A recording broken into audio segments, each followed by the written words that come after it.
I'm Ronald Owens Smith. Today is Friday, July 26, 2002. I'm at the home of my first cousin, Robert Lee Owens, in Silver Spring, Maryland. Throughout his life, Bobby has been an inspiration to me. And I'm saying Bobby at this point. We know Bobby affectionately, know him affectionately as Bobby. He's been Bobby all of my life, so, and probably all of his as well.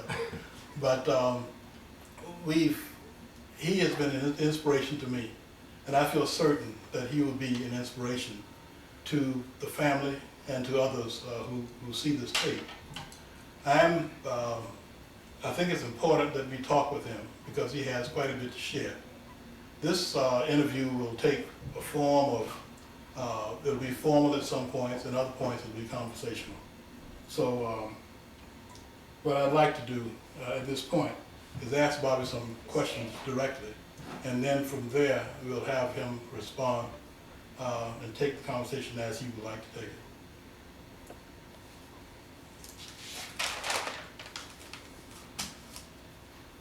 Good morning, Bobby. Hi. And thanks for agreeing to this interview.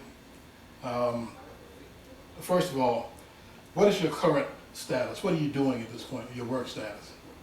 Well, I'm retired. Sounds I good. retired from Howard in 1986, and since that time I've been doing a great deal of Bible teaching. I have 2 churches now where I'm teaching on Wednesdays and Thursdays at noon for senior citizens.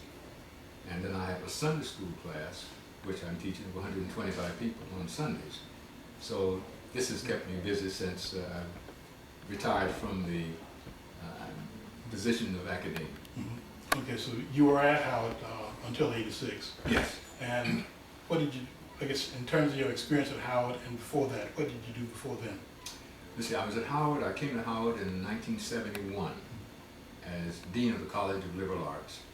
Stayed there for 15 years and have the distinction of having served as Dean of Liberal Arts longer than any other person in Howard's history. Prior to 1971, from the period of 1971 to 1967 to 71, I was president of Knoxville College in Knoxville, Tennessee.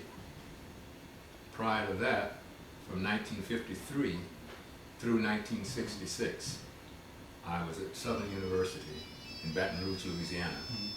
And there I went through the ranks from assistant professor to dean of the graduate school in 1957, and then dean of the College of Arts and Sciences in 1961. Mm-hmm. What degrees do you have? Well, I have a Bachelor of Science degree in mathematics, Master of Arts degree in psychology, a Doctor of Philosophy degree in psychometry, and an LHD, and about 5 postdocs, 2 at Harvard, 1 at Penn State, and 2 at Michigan. As a young person, as a child growing up, did you ever think, was a doctorate something that you ever thought about having? Never. As a matter of fact, not as a young child, not even as an old person, because when I grew up, and this was eons ago, if you got a bachelor's degree, that was extraordinary. And I never really thought beyond a bachelor's degree. And that was really the zenith of what I was aspiring to. Well, So, who motivated you in terms of education? well, there's a series of things that seemed to happen. When I was, as you know, I grew up in Arcadia, Florida, graduated from Smithburn High School in 1942. The war was on at that time, and I wanted to go to college, but my folks certainly weren't able to send me. So it became a matter basically of saying, well, I hope I can go to Bethune-Cookman College in Florida or something of this sort, but then there was an incident where there was a lady named Louise DuPont Crowninshield who helped black students to go to college. I never heard of her prior to my getting to be a senior in high school, but there was one fellow by the name of Richard Stebbins, whom I'll never forget, who went down to Boca Grande, and this is where all of the rich white people had their winter homes, went down to see her to ask if she would help him to go to school. And she told him, no, I will not help you, but I will help that Owens boy if he asks. How did you come to her attention? Came to her attention by having 2 years prior to that gone down to a Boy Scout jamboree that met in Boca Grande, and I had the distinction of giving the oration for the Boy Scouts in both years, and she happened to have been in the audience. I did not know her at the time, and she was impressed by my orations at that time. So she told Richard that I won't help you, but I'll help that Owens boy. And the thing to me that's so amazing is that at that time there were no taxis, nobody had a car. Richard ran all the way from the Seaboard Station in Arcadia to our house, which is at least 4 miles, to tell my parents that, and excitedly so, Mrs. Crowninshield won't help me, but she'll help Bobby. And so I then wrote her, and she said, well, all right, if your grades are good, I'll be delighted to help you. Well, at that time, I remember she asked me, where do you want to go to college? Well, now I moved it up from Edward Waters and Bethune-Cookman to say I want to go to maybe Florida A&M. And she said, no, I don't want you to go to Florida A&M. I want you to go to Tuskegee. But that exploded my wildest dreams, because Tuskegee, Booker T. Washington was just something that I had no hopes of ever aspiring to. So I get to Tuskegee. With her help, I never will forget the first check that she sent me, which took care of room, board, books for 3 months, because Tuskegee was on the quarter system, of $186.15. And she sent me that check, and I went to Tuskegee to pay to enroll and to become a freshman. Well, remember, as I said earlier, this was during the time of the war, and I thought I'd be very smart, because at that time they were doing something called the Enlisted Reserve Corps, and we were promised that if you enlisted in the Reserve Corps, that you would get your 4 years of college. I enlisted on December the 15th. And was called on March the 1st. They didn't tell you the whole story. So then I come out of Tuskegee, and I go through my military training. After 3 years, discharged in 1946, then I find myself going back to Tuskegee. But this time I'm going back under the GI Bill, because at this time this is coming, and veterans now can receive this, and so now I'm going to get my bachelor's degree at government expense. I remember all during this time I would keep in touch with Mrs. Crowninshield. I would write her a periodic letter, and I know what my war service was and whatever. And I asked her, I said, now, I'm going to be able to go to college under the GI Bill, but I wondered if you would help my sister, who is graduating from high school. That was my sister Lois. And she said, I don't know Lois, but if she's anything like you, I'll see her through. Well, she saw Lois through the bachelor's degree and sent her to Temple for her master's training.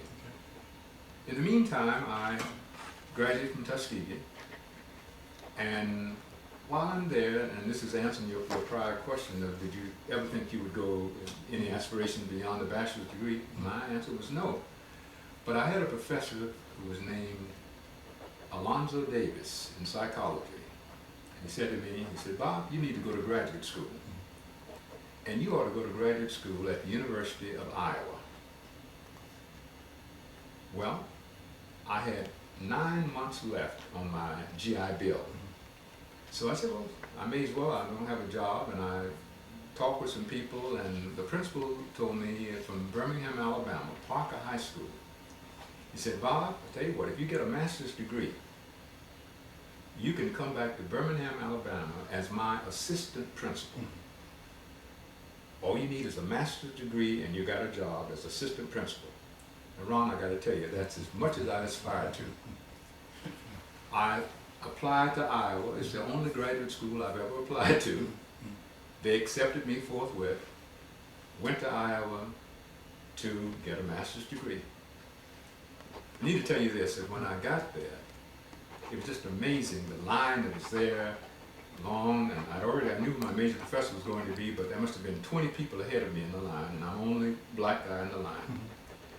And as the line inches up to him for advisement, everybody had to come up with his schedule that he thought, and I could hear him say to different people, no, you don't want to take statistics yet, wait a little bit later on and take it the second semester. And when I got to the door, to his desk, he abruptly got up without saying a word and walked away. But this deflated me. I said, good God, am I coming back to the very thing that's bigotry and meanness and this kind of thing? And finally he came back after about 10 minutes and he says, so you want to major in psychology? Why? And by this time I'm steaming. I said, I want to major in psychology for the same reason that any white boy wants to major in psychology. And he said, that's as good enough reason as I can think of. And then he says, what do you want to take? What courses do you want to take? And I gave him the schedules that I had thought. And he just looked at it and said, yep, signed his name to it. And I'm hot all over again because I said, everybody else, he's taking time. And with me, he hasn't done it. But one of the courses there was his course in advanced educational psychology. And he wrote the book for that course. I was so motivated that I read that book 3 times before classes got started.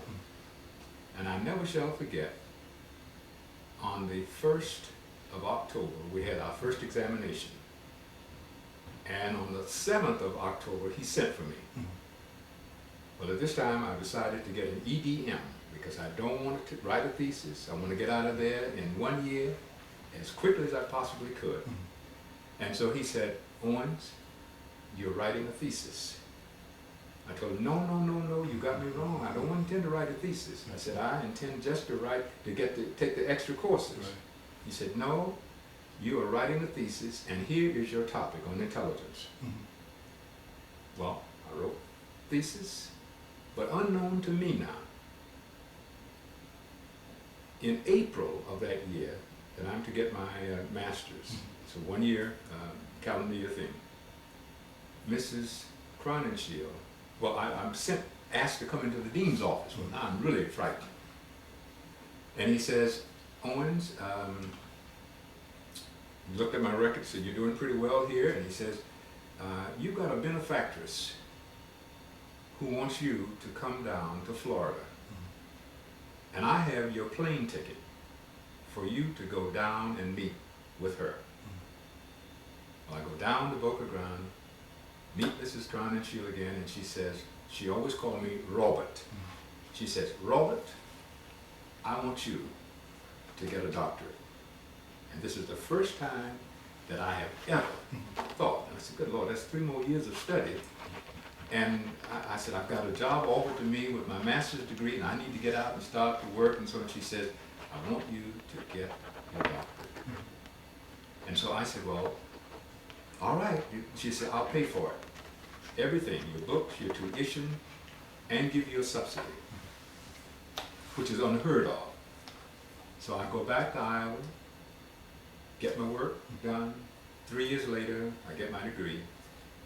But again, it was God's grace and the beneficence of this lady. Yeah, Mrs. Crowninshield, that's, what was her name? Louise DuPont Crowninshield. She was a member of the DuPont family. I mean, one of the children, AI to an extraordinary amount of money, who married a man named Crowninshield. She has a home now, still in Boca Grande, and every time I go down to fish in Boca Grande, we go by her house. She's been there since 1958, but we go by that house, and it's right on the Gulf of Mexico, and there for fishing. Okay. Well, I guess from what I know about your story, I know that your parents were very influential in your life. How would you describe Uncle Bob and Aunt Lula? Well, I can just say that I know everybody thinks that their parents were the best parents in the world, but I had two extraordinary parents who loved me, but who really were, I guess you could call them modern day parents, in the sense that they knew the aptitudes and the abilities of each of their children and did everything they could to just push you in the direction that they figured that you should go.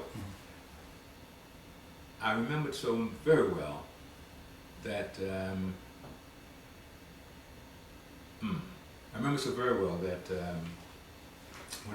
when Daddy was a stickler for my knowing mathematics, pushing me to excel, but yet being the kind of father that got so much delight when I had success. I mean, even when it came to fishing, if I caught a fish, he had a fit. And when I came up with Mama was just able to just do everything. And I wonder if I could just tell a little story. When I got ready to go to Iowa, I had finished Tuskegee in May of 1949. I came home, getting ready to go to Iowa in September, hoping to get a job between May and September. This was the leanest year that I can ever remember. There was nothing, absolutely no job, and Mama kept saying, "The Lord will make a way, Bobby, the Lord will make a way." And Mama, I got to tell you this, because this is really the Lord making a way. One day I was sitting on the front porch in a rocking chair. At that time you have no television, but the radio is on in the living room. And I hear over the radio, this I know is going to sound eerie to you. It sounds eerie to me now as I even talk about it, that we need some colored boys to go to Iowa to pick corn. I'm hearing this over the radio. And they said, if you want to come to Mohaven, Florida, because the buses are leaving on Monday morning. This is now on a Thursday. I asked Mama, who was back in the kitchen, I said, "Mama, did you hear that?" She said, "Bob, hear what?" I said, "They just said they want people to come to Iowa." And she said, "No, I didn't hear that." Well, I called everybody that I knew in town who would be listening to the radio at that time. Nobody heard it. But Mama said this, and I'll never ever forget that kind lady. She said, I said, "Mama, they said you got to go to Mohaven." At that time, on the bus to go to Mohaven, round trip was $1.29. She said, "Bobby," at that time my daddy and my brother Collier were up pulling apples in Virginia and Delaware. And she said to me, she said, "I got $10 under the mattress that I'm saving for a rainy day." And she says, "Bobby, it's raining now." And Mama went under that mattress, got that $10 bill and gave it to me, and she said, "You go down to Mohaven." I go down to Mohaven. I've never been to Mohaven in my life. I go down and I find somebody at the bus station. I said, "Is there some place where colored boys are going to Iowa to pick corn?" And the guy told me, he said, "Yeah, some fools going up there to pick. And if you go to that man over yonder, he's the one who can tell you." And I went there and he said, "Look, be here Monday morning and you go." Well, if you didn't go up on the bus, you went up on the back of a truck. But for 5 days, I went up on the back of that truck. Why would you picking apples with Uncle Bob and Collier? Why was I not? Yeah. Well, because I figured that they were going to send for me. That was it. They were saying, "We're going to go up and we're going to find out what's happening, and then we will send for you." Because I figured somehow Mama needed a man in the house, for a while, and that was the way we worked that out. But the amazing thing is, it went right to a place in Iowa. We pulled corn. I indicated I could pull corn. I've never been on a corn patch in my life. But from mid-June until the last of August, I traveled all over Iowa pulling corn. On the back of this truck. On the back of this truck. But the amazing thing is, the last place that we picked corn was exactly 20 miles from Iowa City. And I was able to take the Cranby to go over to Iowa City. But now to show you another part of the story how God works. When I got to Iowa City, I came in the Cranby line. It's like a little subway station. Got off the train, and there was a taxi driver there, and I know nobody in Iowa. All I know is that this is where the University of Iowa was located. And so I asked, I said, where do the colored people live here? Well, you know, Iowa City, when those schools not in session, there's no blacks there. So he says, there's a colored family here. There's a lady here by the name of Betty Tate, and she keeps students when school is in session. He said, I'll take you by her house, and maybe she will be able to. So I go to Betty Tate's house on a Sunday afternoon. Betty tells me, she said, I'll take you, but when my boys come, you're going to have to find someplace else to stay. Well, to make a long story short, not only did I stay with Betty for the 3 years that it took me to get my doctorate, but she became one of the best friends we've ever had. And I mean, it's just an amazing kind of thing that we needed to do there. Now back to Mama and Dad for just a little while. As I said before, Dad had an extraordinary mathematical background. I mean, he never went beyond few grades, but had just the ability to just fathom things out in his head, in his mind. And Mama was a sweet, sweet person, but with a sense of just absolute, I don't know, I guess the only thing I can think of is familial integrity. I mean, where for the family, she gave her life almost to make certain that we had what was needed. And we were poor. Mama had a bundle. I knew she worked with one bundle that she washed for a lady. They'd have 8 to 10 shirts. And she had to make her own starch and then do the ironing over one of these little iron pots with a smoothing iron. She got $1.25 for that bundle. She got $1 for another bundle that she had. Daddy was making $6 a week, and they have 5 children. 8.25 coming in. And you got $8.25 a week coming in, but we were never poor. Never poor. And I can remember so well that Aunt Leola with her family and Uncle George lived next door. And you talking about a communal living. Daddy had 3 pigs that he kept. That means we always had pork and meat and whatever. Aunt Leola had a cow, so you had all the milk that you could have. Everybody around the place had chickens. We had chickens like everything.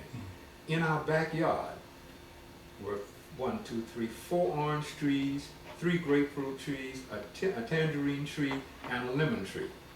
Some of them are still there. And then in the summertime, you had 2 guava trees and a mango tree. So you got all the fruit you had, I mean, right there for you. And Mama and Dad were able to rear kids, but to instill in us a desire. And Daddy always said, I want you to be bigger and better than I could ever be. And it was that kind of motivation that was there in the house, in the home. 2 things, and I know this sounds, my sisters and brothers remember this so well. 2 things you had to do at night. You had to get your lesson.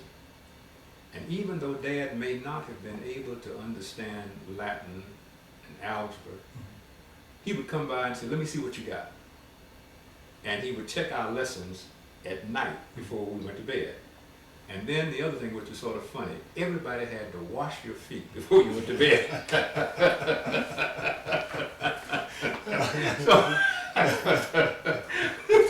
So I think the Owens household had the cleanest feet. Because you knew if he came by and inspected feet, and you had to get up and wash your feet, you were in trouble. How would you describe Uncle Garvin Alula physically? Physically. Okay, Dad must have been about 5 feet. He wasn't as tall as I am, maybe 5'8". Mm-hmm. And he weighed about 235 to 40 in his heyday. Mama was almost as tall as, well, maybe 5'6.5", maybe about 150 pounds. But they made a marvelous couple. They were married, I know for, let's see, Daddy died in 65, so they were married for 43 years. Where are they from? I mean, Daddy is from Sanford, Florida, and Mama is originally from Aiken, South Carolina. My mother's parents died when she was 16.